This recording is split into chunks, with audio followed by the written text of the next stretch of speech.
పరకాల నుంచి బిడ్డ సుష్మితను పోటీ చేయించాలన్న కొండా దంపతులకు సీఎం రేవంత్ రెడ్డి షాక్ ఇచ్చారు. నిన్న పరకాలలో జరిగిన సభలో మాట్లాడిన రేవంత్ వచ్చే ఎన్నికల్లో మళ్లీ రేవూరి ప్రకాష్ రెడ్డిని గెలిపించాలని ప్రజలను కోరారు.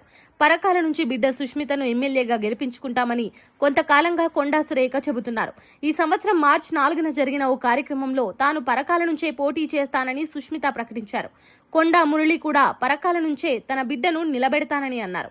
పరకాల ప్రాంతంతో కొండా దంపతులకు అనుబంధం ఉంది. షాయంపేట నియోజకవర్గం ఎమ్మెల్యేగా ఉన్నప్పుడు ఈ ప్రాంతంపై కొండా దంపతులకు పట్టు ఉండేది.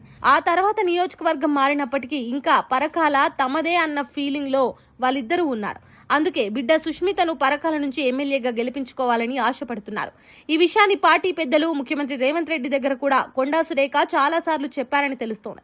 అయితే నిన్నటి రేవంత్ కామెంట్స్ తో ఇక పరకాల టికెట్ మీద కొండా ఫ్యామిలీ ఆశలు వదులుకోవాల్సిందే అన్న చర్చ వరంగల్ కాంగ్రెస్ లో మొదలైంది.